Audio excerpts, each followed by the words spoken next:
창세기 13장 8절에서 13절까지입니다. 한 절씩 교독하도록 하겠습니다.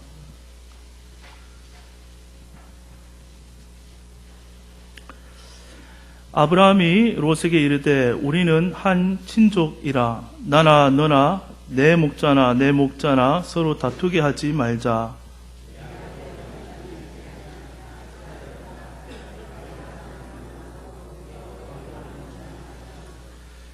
이에 롯이 눈을 들어 요단 지역을 바라본즉 소알까지 온 땅에 물이 넉넉하니 여호와께서 소돔과 고모라를 멸하시기 전이었으므로 여호와의 동산 같고 애굽 땅과 같았더라.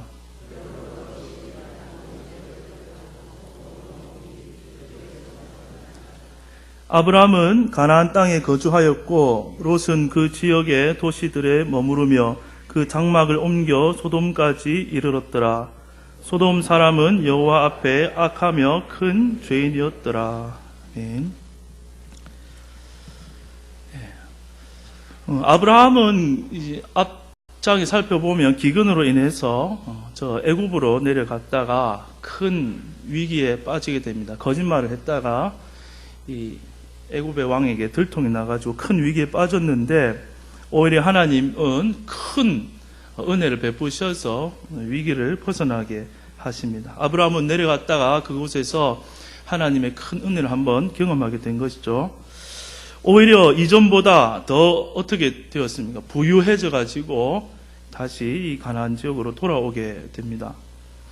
아마도 그는 돌아온 내내 안도의 한숨을 쉬면서 이제는 하나님 앞에서 내가 좀 거짓말도 안 하고 내가 실수했는데 하나님이 잘 넘겨주셨으니까 한번 하나님께 더 잘해야겠다 이런 생각을 했을 것으로 생각이 됩니다.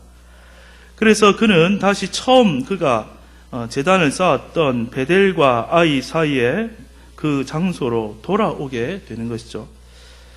이 아래쪽에 있었던 이집트와 가나안 접경에서 이 아브라함이 돌아온 베델과 아이 사이에 처음 제단을 쌓았던 곳까지 거리는 약 300km 정도 되는 먼 길입니다. 그가 기근으로 인해서 내려갈 때는 초라하게 구걸하려고 내려갔지만 이제 올라올 때는 하나님의 은혜로 많은 가축대와 은금이 풍부한 채로 올라오는 것을 보게 됩니다. 아브라함은 이 먼 길을 걸으면서 계속해서 자신이 받았던 그 은혜를 많이 여러 차례 묵상을 했을 것입니다. 그래서 4절에 보면 13장 4절에 보면 그곳에 다시 무사히 돌아와 하나님의 이름을 부르며 예배하는 모습을 보이고 있습니다. 우리들의 신앙생활도 이와 유사한 점들이 있습니다. 은혜는 우리가 하나님 앞에 행한 대로만 받는 것이 은혜가 아닙니다. 오히려 그것에 더 넘치도록 받는 것이 하나님의 은혜인 것입니다. 때로는 우리가 마땅히 벌받아야 되고 때로는 우리의 인생의 잘못으로 인해서 심판을 받아야 할 그런 자리에 놓이게 될 때에 하나님께서는 우리를 자녀 삼으셨기 때문에 그 위기를 피하게 하시고 또 용서하시고 다시 기회를 주시고 은혜를 베푸셔서 축복을 해주시는 것입니다. 이것이 바로 하나님의 풍성한 은혜라고 할 수가 있습니다. 이런 은혜를 우리가 살아가면서 또 받고 또 경험하고 또 그런 은혜 속에 내가 살고 있구나 하는 하나님의 은혜를 볼 줄 아는 그러한 눈이 생기고 경험을 하게 되면 그 사람은 하나님 앞에서 태도가 자연히 어떻게 변화되겠습니까? 어차피 또 은혜를 베푸실 거니까 이렇게 뻔뻔해지겠습니까? 아니면 아이고 내가 이렇게도 잘못하는데 또 하나님이 용서해 주시고 위기를 넘기게 하시고 또 살게 하시는구나 경험할 때마다 자연히 하나님 앞에서 우리의 고개가 숙여지고 또 겸손해질 수밖에 없는 것이죠. 그리고 그런 은혜를 베푸시는 하나님께 예배하고 또 감사를 드리게 되는 것입니다.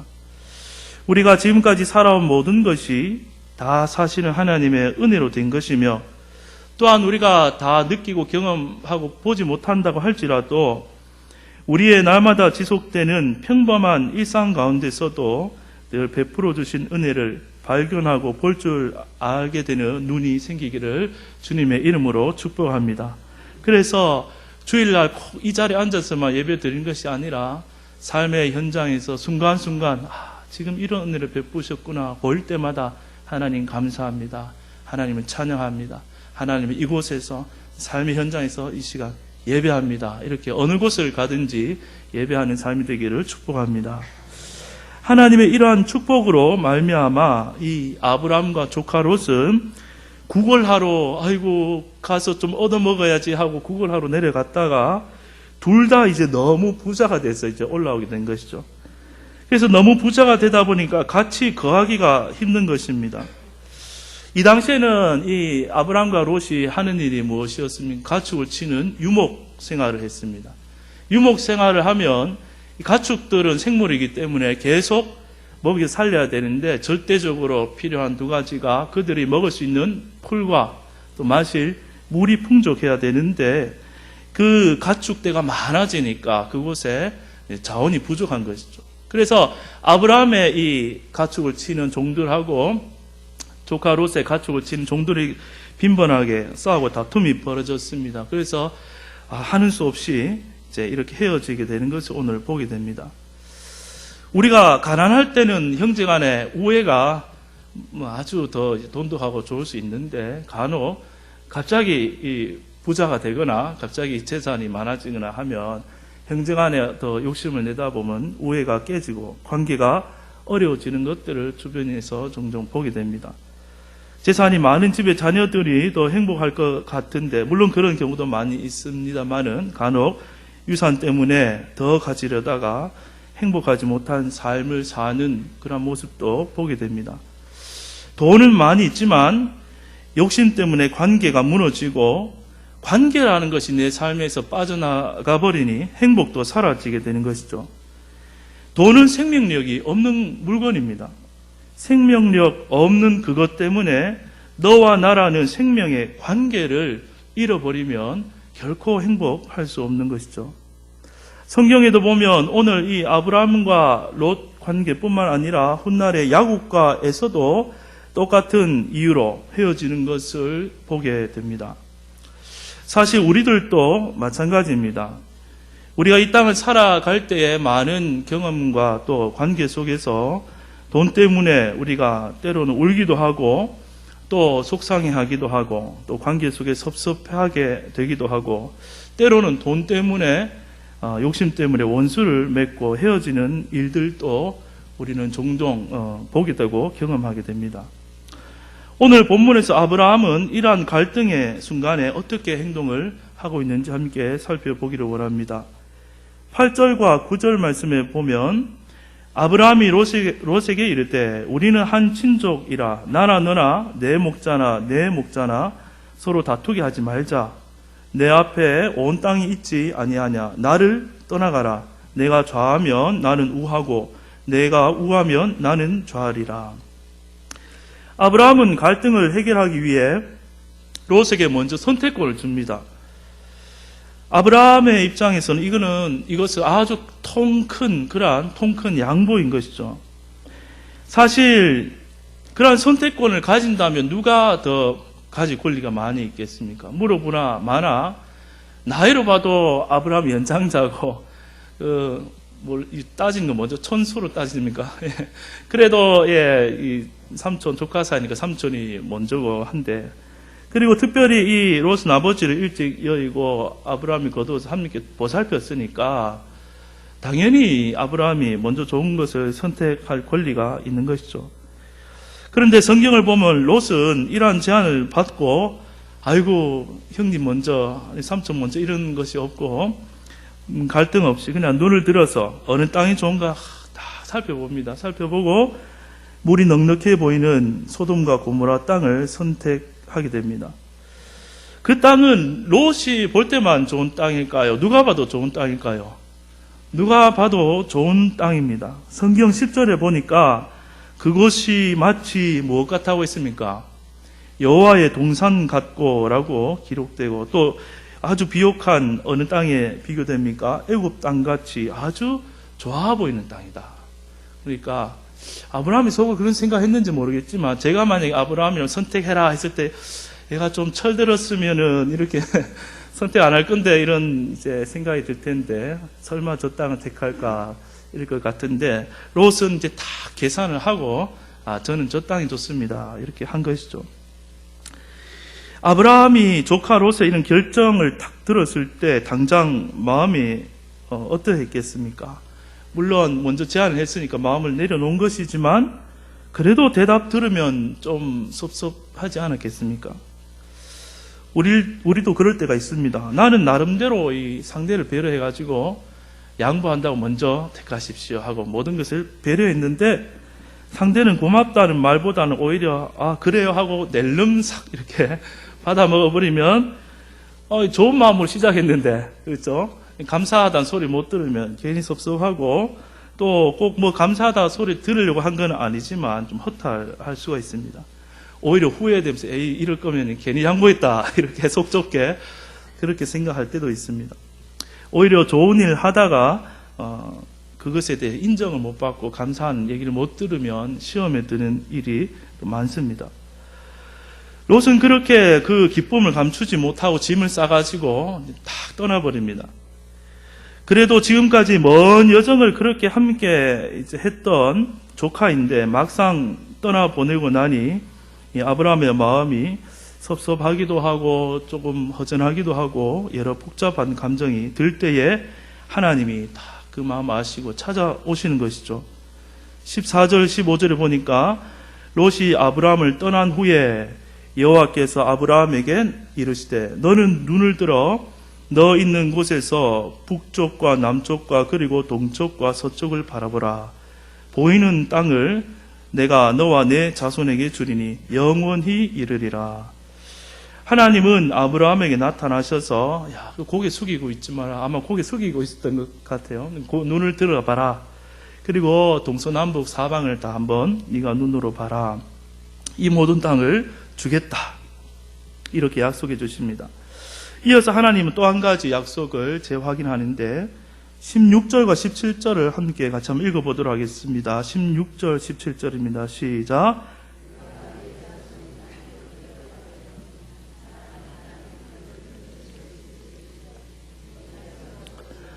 너는 일어나 그 땅을 종과 횡으로 두루 다녀보라. 내가 그것을 내게 주리라. 아멘. 저는 이 본문 볼 때 이런 상상을 하게 됩니다. 이 롯이 떠나가는데 롯 한 사람이 간 게 아니죠. 이 수많은 가축하고 롯 밑으로도 한 무리의 그러한 많은 사람들이 갑니다. 그 많은 사람들이 이동하게 되면 그 땅이 포장도로가 아니니까 뭐가 일어납니까? 먼지가 풀풀풀풀 일어나고 또 그때는 뭐 탁 튀어 있으니까 갈 때 눈에 사라질 때까지 한참은 걸리지 않습니까? 그래서 가면 그 앞에 먼지가 후 이제 날리는 게 보이는데 아무래도 그 먼지를 두고 하나님 그렇게 이런 멋진 비유를 하신 게 아닐까 저는 그런 생각도 해봤습니다. 그래서 눈을 들어봐라. 온 사방이 지금 먼지가 날리는데 이 먼지 네가 한번 셀 수 있느냐? 셀 수 있습니까? 없습니까? 없다는 말이에요. 만약에 이게 셀 수 없는 것인데 네 자손도 이만큼 많아질 것이고 여기 동서남북 땅을 네 자손에게 나 영원히 주겠다. 그렇게 이제 하나님이 약속하면서 위로해 주시는 것이죠. 이 약속은 지금 처음 한 게 아니고 앞에 읽어보면 계속 땅을 주겠다, 민족을 주겠다 약속하셨는데 이렇게 위기의 순간, 힘든 순간에 와서 하나님이 계속 재확인시켜 주면서 아브라함에게 힘을 주고 있는 것입니다. 재밌는 것은 아브라함이 롯에게 뭐를 양보했습니까? 땅을 양보했더니 하나님이 나타나셔서 아브라함에게 뭐를 약속합니까? 땅을 약속해 주고 있고 아브라함이 조카 롯에게 은혜를 먼저 베풀었더니 하나님이 아시고 아브라함에게 더 큰 은혜를 지금 베풀어 주신다는 것을 보게 됩니다. 우리도 누군가에게 은혜를 베풀 때에는 그런 마음이 없다 할지라도 그 사람에게 내가 도로 갚음을 받을 그런 마음을 가지면 이렇게 섭섭병이 생길 수 있는데 그런 것이 아니라 누군가의 은혜 베풀면 누가 다 하십니까? 하나님이 은혜 베푸는 자를 보실 때 기뻐하시고 더 큰 은혜로 갚아주실 줄 믿습니다. 집에서도 형제 자매지간에 애들이 양보 안 하고 하나 가지고 막 싸우다가 어느 하나가 그래 하면서 양보를 하는 모습을 부모가 딱 봤을 때 어떤 마음이 듭니까? 기분이 좋으면서 그 은혜를 베푸고 양보하는 그 모습에 흐뭇하고 더 큰 은혜를 이렇게 주게 되면은 몰래 안 주면 또 싸우니까 몰래 주게 되는 그런 경험이 있는데 하나님이 다 보시고 은혜 베푸는 자를 기뻐하시고 축복해 주시는 것입니다. 일부 학자들은 이 대목에서 아브라함이 조카 롯에게 이렇게 제안을 한 것은 저는 이렇게 동의는 크게 안 되지만 이런 얘기를 합니다. 잘못된 제의를 했다라고 하는 분들도 있습니다. 왜냐하면 만약에 조카 롯이 소돔과 고모라가 아니라 그럴 경우는 잘 없겠지만 가나안 땅을 만약에 선택했더라면 아브라함은 이제 선택한 땅 이외의 땅을 떠나기로 약속했기 때문에 약속의 땅을 떠나야 한다. 그러니 아브라함의 이 제안은 조금 잘못된 것이다라는 그런 해석도 있기도 있습니다. 어느 부분 논리적으로 일리는 좀 있을 수도 있지만 그렇다고 해서 이 아브라함이 틀린 선택을 했다고까지 보기는 어렵다고 생각이 됩니다. 물론 말씀을 따라 그가 이 가나안 땅을 나는 반드시 있어야 된다라고 했으면 더 좋았을 수도 있을 수도 있겠지만 분명한 사실은 아브라함이 롯에게 먼저 양보하며 은혜를 베풀었다는 것이고 이후에 하나님이 나타나셔서 약속하시고 또 아브라함을 위로하시는 것을 보면 이 아브라함의 행동은 아주 하나님께서 긍정적으로 보시고 계심이 틀림이 없다고 생각이 됩니다. 여러분의 삶 속에도 여러 관계 속에서 많은 갈등이 있고 그 어떤 선택해야 할 순간들이 있을 것입니다. 그럴 때 여러분은 어떤 태도로 어떤 기준으로 선택을 하며 살고 있습니까? 항상 은혜를 베푸는 쪽에 더 많은 선택을 하십니까? 아니면 롯처럼 나의 눈에 보기에 가장 좋은 것을 먼저 항상 나는 지면 안 된다. 나는 손해보면 안 된다. 그렇게 선택을 하며 살아갑니까? 요즘 사람들은 아주 모든 것을 다 아주 똑똑해져서 철저하게 따져봅니다.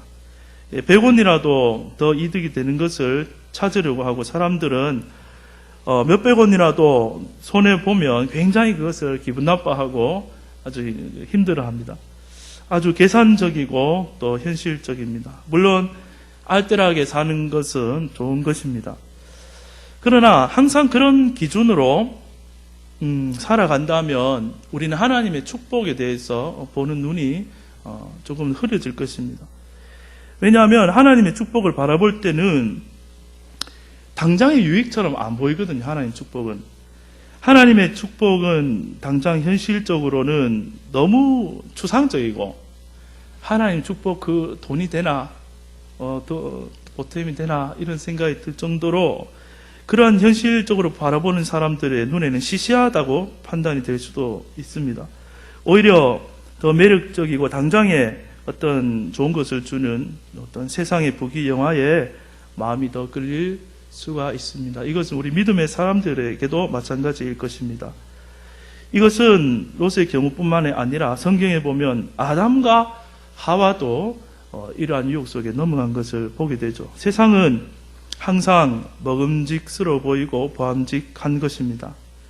반면에 하나님의 축복은 당장에 필요한 이 팥죽 한 그릇보다도 못한 것처럼 때로 너무 현실성 없어 보여 또 이게 언제 이루어질지 어떻게 알아 하는 그런 마음이 들 수도 있는 것이죠. 그러나 시간이 지나보면 어느 선택이 옳았다라는 것이 반드시 판명이 나게 됩니다. 성경에 롯에 대한 에피소드가 3번 나오는데 첫 번째로는 오늘 읽은 이 땅을 선택하는 이 장면이고 14장에 보면은 그 땅에 갔다가 포로로 잡혀갔다가 아브라함이 구해주는 사건에서 한번 나오고 19장에는 결국 이 땅이 어떻게 됩니까? 소돔과 고모라 땅이 불과 유향으로 멸망당하는 사건이 나옵니다. 그래서 3번 정도 롯에 관련된 큰 사건이 나오는데 오늘 13장에 보면 13절에 보니까 이 땅은 사람이 보기에는 좋아 보였지만 여호와 앞에서는 어떤 땅입니까? 죄가 많고 악한 땅이다. 이 하나님이 보는 관점, 롯이 보는 관점은 정반대죠. 그러니까 우리는 우리 판단으로 보면 속을 수밖에 없는 것입니다. 그리고 갈수록 롯의 삶은 좋지 않았습니다. 결국에는 멸망당해서 쫓겨나서 어떤 일이 최종적으로 벌어집니까? 자기 딸과 동침하여서 훗날 이스라엘을 끊임없이 괴롭히는 모압과 암몬 족속의 조상이 되는 그러한 인생을 살게 된 것이죠. 롯의 인생 전체를 생각해 보면 아브라함과 함께 있는 그 순간이 그의 인생에 있어서 가장 좋을 때, 클라이막스였다는 것을 보게 됩니다. 아브라함하고 오늘 이렇게 딱 헤어진 순간부터 그 인생은 오르막길이 아니라 점점점 다 내리막길로, 멸망의 길로 가는 것을 보게 됩니다. 이것을 볼 때 하나님 정해주신 약속의 땅, 그리고 믿음의 사람들과 함께 머무는 것이 우리 인생에 얼마나 중요한 것인가를 우리는 보게 됩니다. 여러분의 눈에 보기에는 이 세상에 뭔가 일순간에 나에게 엄청난 행복과 재물을 줄 것 같은 것이 있더라도 그것에 마음이 빼앗기지 않기를 바랍니다. 진짜 행복과 안정은 하나님이 약속하신 땅에, 또 하나님의 임재가 있는 곳에, 또 하나님을 마음껏 예배할 수 있는 그곳에 있는 것입니다. 그리고 믿음의 사람들과 함께 사는 것이 이 땅에서 가장 축복된 삶인 줄로 믿으시기 바랍니다. 이 롯이 아브라함과 함께 할 때 이렇게 복을 받았다고 제가 설명을 드렸는데, 하나님께서 아브라함에게 약속하시기를 너는 무엇의 근원이 된다고 하셨습니까? 아브라함을 두고서 너는 복의 근원이 될 것이다 하신 예언의 첫 성취로 볼 수 있지 않을까. 아브라함과 함께한 가까이 한 롯이 그만큼 복을 그 당시에 받았기 때문입니다. 하나님은 아브라함에게 이제 눈을 들어서 동서남북을 바라볼 것을 명령했을 뿐만이 아니라 또 한 가지 구체적 명령을 했는데, 일어나서 어떻게 하라고 했습니까? 종과 횡으로 그 땅을 두루 다녀보라고 명령합니다. 그래서 아브라함은 그 이후로부터 가나안 지경 여기저기를 다 돌아다녀 봅니다. 그리고 헤브론이라는 곳에 장막을 옮기게 되고 그곳에서도 역시 제단을 쌓고 예배하였다고 13장 뒷부분에 보면 나옵니다. 그러니까 이곳 저곳을 돌아다니면서 머무는 곳마다 뭘 했을까요? 보나마나 계속 나온 것은 제단을 쌓고 여호와의 이름을 부른 것입니다. 그 곳곳에 예배 흔적이 남아 있는 것이죠. 이 당시에 땅을 밟는 행위는 소유권이나 통치권을 행사하는 그러한 예식에 해당되는 일이었습니다. 고대 근동의 문헌들을 보면 그런 예가 아주 수없이 나오는 것을 볼 수 있습니다. 땅을 발로 밟음으로써 소유권을 나타낸다. 아브라함이 가서 밟은 땅, 머무는 자리마다 하나님의 이름을 높이는 제단을 쌓고 예배를 드렸는데, 이 제단들은 먼 훗날 진짜로 이스라엘 백성의 영토가 되는 예표적이고 상징적인 역할을 아마 하였을 것입니다. 그런데 우리 아브라함의 시점에서 한 번 더 생각해 보기를 원합니다. 아브라함이 하나님의 이런 약속을 받았을 때 동서남북의 모든 땅을 영원히 주겠다, 또 티끌처럼 많아지겠다 너희 자손이. 인간적으로는 이 말을 들을 때 우리는 성경을 통해서 어떻게 이루어진지 다 알고 이게 들으니까 괜찮은데, 아브라함이 들을 때는 얼마나 인간적으로는 황당한 그러한 약속일까요? 허허벌판에 먼지가 날리는데 아직 아들 한 명도 없는데 이렇게 많아질 거라는 약속은 믿기가 굉장히 힘들고, 또 이런 약속을 하나님이 나에게 했다고 누구 친구를 만나서 얘기를 하면은 야, 부러움을 살까요? 비웃음을 살까요? 비웃음을 사는 그런 내용이 될 수도 있습니다. 우리는 믿음 모르겠다 알고 보니까 그렇지만, 그러나 하나님의 약속은 너무나 분명한 것이고, 또 그러한 약속을 믿을 수 있는 믿음이 있다는 것은 너무나 놀라고 귀한 축복인 줄로 믿으시기 바랍니다. 하나님은 우리의 그러한 믿음을 너무너무 기뻐하시고, 또 우리 스스로 그런 믿음을 완전히 가질 수 없기 때문에 아브라함에게 계속 나타나서 약해질 때마다 얘기하시고, 또 약해질 때마다 얘기하시고, 하나님 그 믿음을 계속 심어주시는 것이죠. 그 믿음의 사람들, 하나님은 그 믿음의 사람들을 통해서 역사를 펼쳐가고 계시는 것입니다.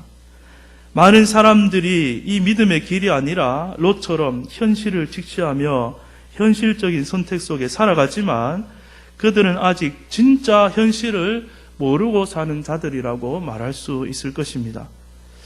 인생은 잠깐 지나버리면 안개와 같이 사라지는 것이 정말 우리의 인생입니다.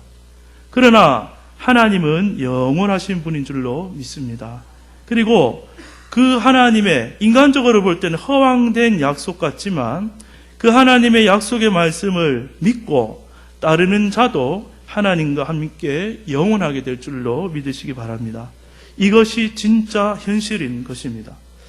우리 모두가 믿음의 눈이 활짝 떠져서 세상에 유혹되는 많은 것들이 있지만 우리가 그것들을 내려놓고 이 믿음의 길로 함께 나아갈 수 있기를 간절히 소망합니다. 하나님의 말씀이 곧 우리에게 현실임을 깨닫게 되는 은혜가 있기를 축복합니다. 이제 말씀을 간단히 정리하고 우리 마치도록 하겠습니다. 첫째로 여러분 삶의 갈등의 순간에 먼저 양보하고 은혜를 베푸는 선택을 하시기를 축복합니다. 하나님이 다 아시고 보시고 하나님이 갚아주실 것입니다. 하나님이 찾아오셔서 모든 것 아시고 우리 안에 오셔서 위로하시고 말씀하시고 우리가 예기치 못한 더 큰 은혜 여호와 이레 하나님께서 베풀어 주실 줄로 믿습니다. 둘째로는 이 세상에 많은 것들이 눈앞에 펼쳐지는데 보이는 대로 쉽게 판단하지 마시기 바랍니다. 눈에 보기 좋은 것 쫓아가면 그 길로부터 내리막길임을 잊지 마시기 바랍니다. 항상 말씀이 나에게 곧 현실임을 알고 말씀을 따라 믿음의 선택을 하시는 모든 현명한 성도님들이 되시기를 주님의 이름으로 축복합니다. 끝으로 여러분이 가는 곳곳마다 항상 예배의 제단을 쌓는 삶이 되기를 축복합니다. 세상을 쫓지 않고 약속의 땅에 늘 머무를 줄 알고 또 그곳에서 삶의 현실이 어떠하든지 예배로서 하나님께 영광을 돌려드리는 아멘의 모든 성도님들 되시기를 주님의 이름으로 축복합니다. 네, 기도하겠습니다. 하나님 아버지, 믿음으로 살기로